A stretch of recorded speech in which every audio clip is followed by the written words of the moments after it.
and welcome back to my channel, where I'm going to cover the Wizard's Order of Scribes class specialization from Tasha's Cauldron of Everything, providing a brief description of the subclass, as well as explain and set up the various features gained. A Wizard of the Order of Scribes is still a normal wizard in all normal concepts, but with one minor change. They gain a higher level of affinity with their spellbook than other wizards. So much so that the very spellbook they use to study their spells can be awakened in a sense, allowing them to better attune to their spellbook and gain some significant advantages because of that. Wizards are generally a class that flirts a little bit with magic before they look into their class specialization. As a result, they get to choose their subclass at level 2, at which time they will gain the skills needed to excel as an Order of the Scribe. To help move things along here, I'm going to go ahead and drop our Wizard level 2 onto our character and select our class specialization, Order of the Scribes. The first feature your character will receive is called Wizardly Quill, giving you the ability to quickly summon, through the use of a bonus action, a tiny quill which you can use to write on various surfaces without the need for ink. It also gives you a speed boost when transcribing spells into your spellbook. When using it to write on a surface, you can choose the color you wish the ink to be, thus allowing you to customize each piece of writing to your desired effect. It should be noted that writing on a surface will most likely be viewed as an action if executed during a combat scenario by most DMs, even though it's not specified as part of the information sheet itself. However, a significant bonus of this quill is the speed with which your character will now be able to copy spells into their spellbooks, such that for each level a spell is, your character will only need to spend 2 minutes copying it.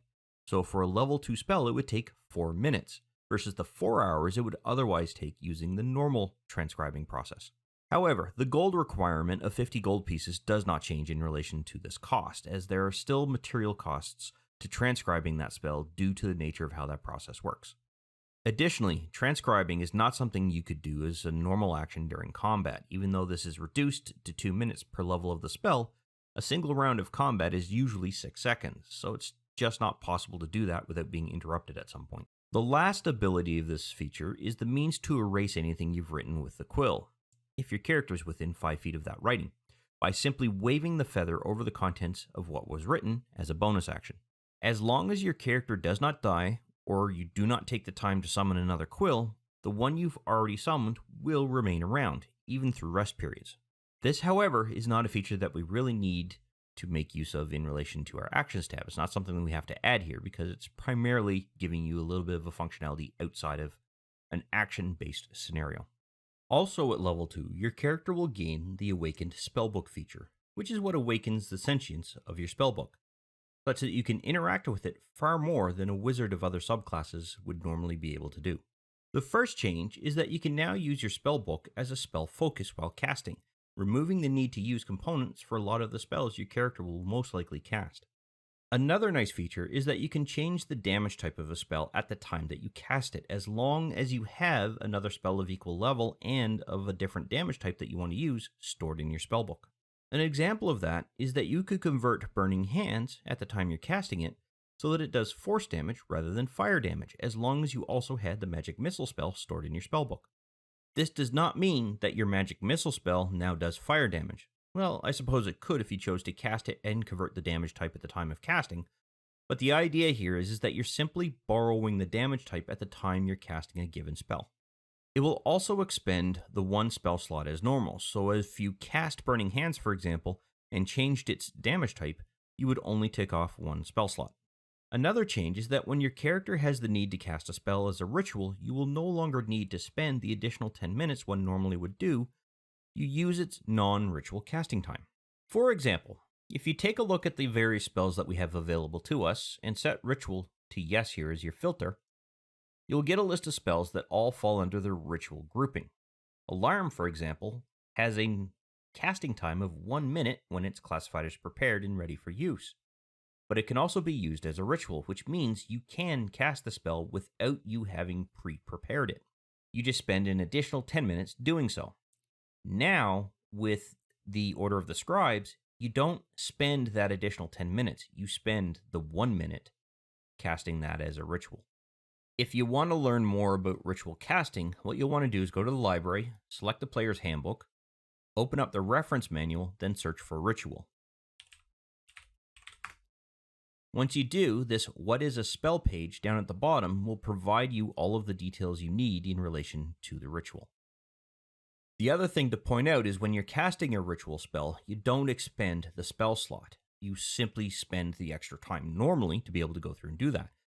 But because of this character's subclass, you don't need to worry about that anymore. You simply cast it as if you had it prepared, but you don't tick off the spell slot use. The only real requirement is that the spell must be in your spellbook in order for you to be able to do it this way. However, this also has a usage limitation in that once you've used the ability like this, meaning you've gone through and cast the ritual without having to worry about expending that extra period of time, you must complete a long rest to be able to do so again. That doesn't mean that you can't cast another ritual spell, however. All it means is that the shortened duration of the time to cast it can only be used once. After that, you add in the 10 minutes as usual. And finally, and I think this is the most important aspect of this particular subclass, is that if your character happens to lose their spellbook, your character can spend a short rest using the wizardly quill to write arcane symbols in either a blank book or another spellbook that your character is currently attuned to. After that rest is completed, the sentience that was imbued into your previous spellbook will now merge with the book you're writing in, converting it into your spellbook, giving you all of your spells back and erasing anything that is currently there.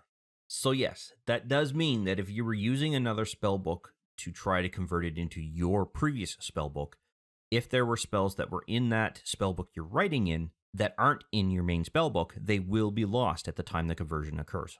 So beyond that, the only thing that we really need to track in relation to this feature is the ability of the ritual casting aspect of it. So I'm going to drop this onto our character's action sheet and create a Order of the Scribes group. I'm then going to put in brackets ritual casting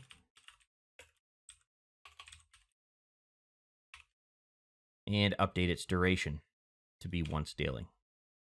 That way, you can go ahead and track the use of your ritual casting and then expend its use once you've gone through and used it.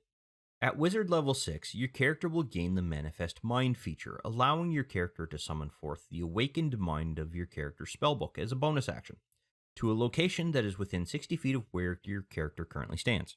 It will cast light out to about 10 feet of it, but it will only be a dim light, and its appearance will be that of a ghastly tome, scholar from the past, or a cascade of text, whichever you choose at the time that you summoned it forth.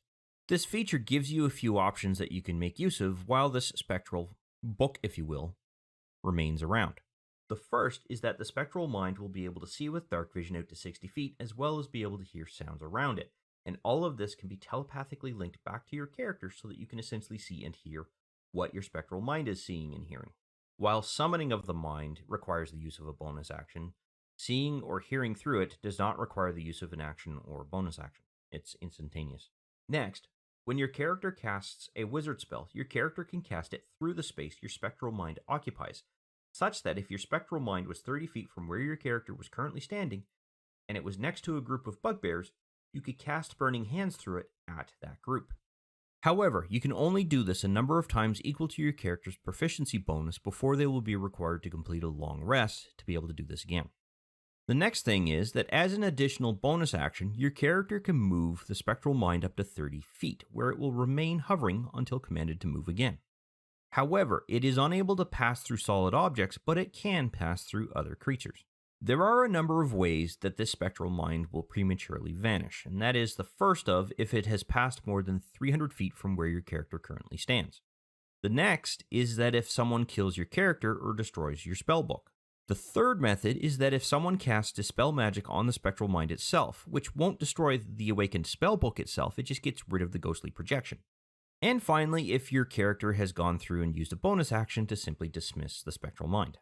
Once you've summoned the spectral mind, your character is not going to be able to do so again until they complete a long rest or choose to expend a spell slot of any level to be able to bring it forth again. So let's go ahead and add this to our character's action sheet, and there are two scenarios that we need to be able to take care of.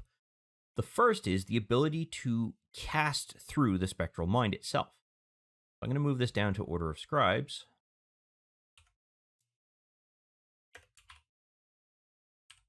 I'm going to just call this mind casting. And that is going to be the one that requires the use of our proficiency modifier here for the total number of uses that it has. So we currently have 3 daily uses due to our proficiency bonus being a +3. The next thing we want to track is around the ability to actually bring forth the manifested mind of your spellbook. And I'm going to leave this as manifest mind. I'm going to set it to 1 daily use. Now, when your character goes through and actually brings forth the projection, all you have to do is tick this. You still have the ability to make use of the means of casting through that particular projection up to 3 times, in this particular case, before you will have to also complete a long rest for that. When you do, you'll gain both capabilities back. But keep in mind, the mind doesn't go away. That ghostly projection remains until you dismiss it or it's otherwise destroyed. But that is all we really have to do when it comes to setting up this particular feature. When your character reaches level 9, and it doesn't matter whether it's wizard level 9 or not, your proficiency bonus is going to increase. So what we're going to want to do is add in another use for Manifest Mind, specifically the mind casting portion of it, to our character's action sheet. And we're just going to want to adjust this so that it's, instead of 3 daily uses, we want it to be 4 daily uses. And now you can see that we have 4 uses here. At wizard level 10, your character will gain the Master Scrivener feature, giving you the means to prepare a few extra scrolls for use, as long as your character completes a long rest and uses the wizardly quill in the process. When your character simply touches a blank piece of paper or parchment, and as long as your awakened spellbook is within 5 feet of your current location, that piece of paper or piece of parchment will be converted into a scroll. The spell that you're going to be inscribing onto that particular scroll must be something that uses 1 action to cast, and it must be a level 1 or level 2 spell. However, once the process is complete, the spell itself will actually be castable at 1 level higher than what it originally was. For example, if you chose to copy the Burning Hand spell into the scroll, which is a level 1 spell, it would actually be written such that it's a level 2 casting, more or less upgrading the level of the spell automatically as part of your transcribing process. And when you go through and actually use that scroll during a combat encounter, you would cast that Burning Hand spell as a level 2 spell, thus increasing the amount of damage to the appropriate number of dice.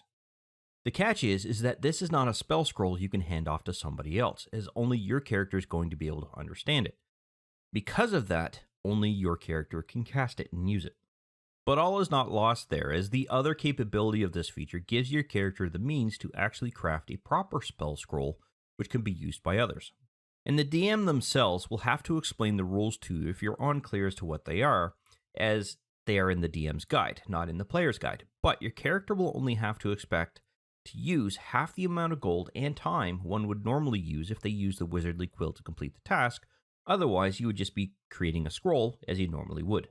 Now, while this feature does have a rest component, it comes into play after your character has completed a long rest, not that you have to use it and then complete another long rest to regain any uses. Thus, this really doesn't make sense to fit anywhere into our action sheet. At level 13, we need to reevaluate the number of uses for our spellcasting capability of Manifest Mind. And that is because our proficiency bonus has gone from +4 to +5. This means we have the ability to increase the number of uses of the Manifest Mind spellcasting capability. So I'm going to change that from a 4 to a 5, and now we can see that we have 5 daily uses. At Wizard level 14, your character will now gain the One with the Word feature, linking your character more tightly to that spellbook, and as a result, getting some more really nice capabilities. The first is that as long as your character is holding the spellbook, they can gain advantage on all arcane checks. The book can simply be in a backpack, being carried in your hand, or in some hidey hole in your character's person. It does not require the need to be held specifically for the purposes of passing the Arcana check, so we can essentially make this particular effect when we go and add it to our action sheet something that's going to stick around for a while. And I'm going to go ahead and do that right now. So I'm going to drop One with a Word onto our character's action sheet, copy Order of the Scribes into place, and then create a brand new effect. In this particular case, I want to call it One with the Word, and I'm going to do this. Advanced Skill Arcana, and specifically we want to make sure that that matches, if I can find the tab appropriately, the name of this particular skill here, which it does. Now, this character, or rather this feature, is only going to be accessible to your own character. It has no expiration and it doesn't go away, but your character has to be carrying the spellbook around.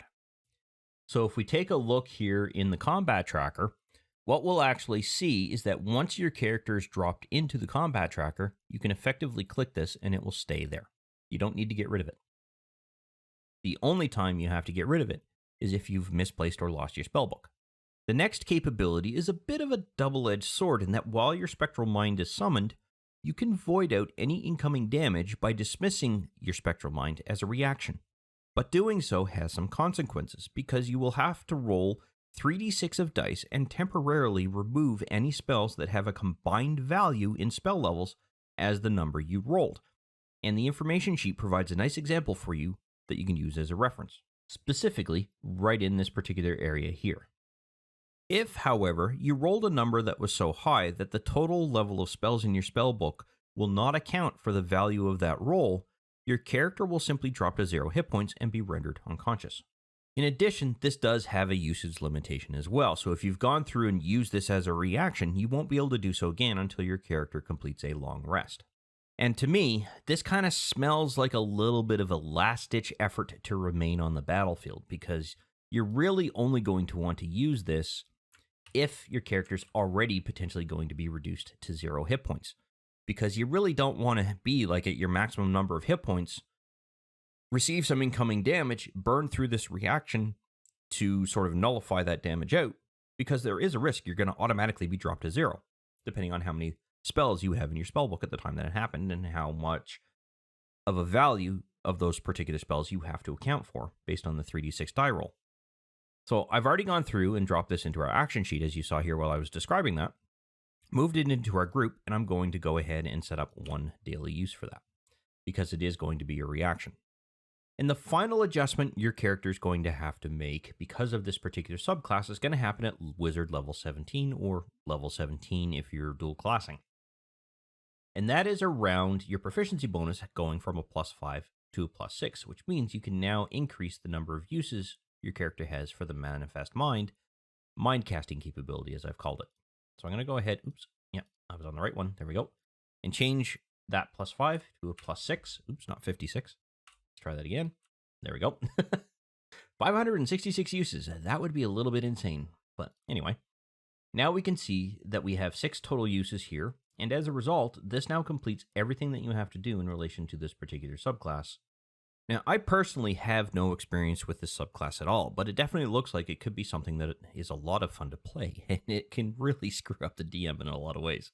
The means to extend your casting range almost out to 300 feet is impressive, because, remember, you can visually see and hear through that, and be able to cast through that Spectral Mind.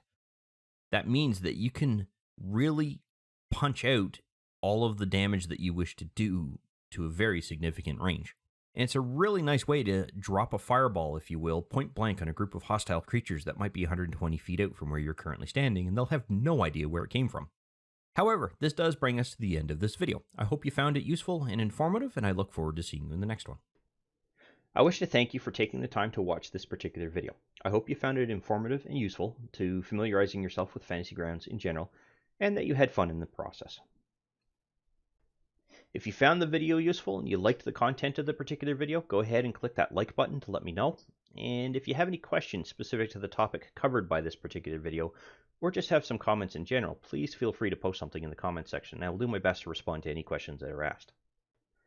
Additionally, I do release content quite regularly, and it's generally specific to Fantasy Grounds or 5th edition Dungeons & Dragons at this time.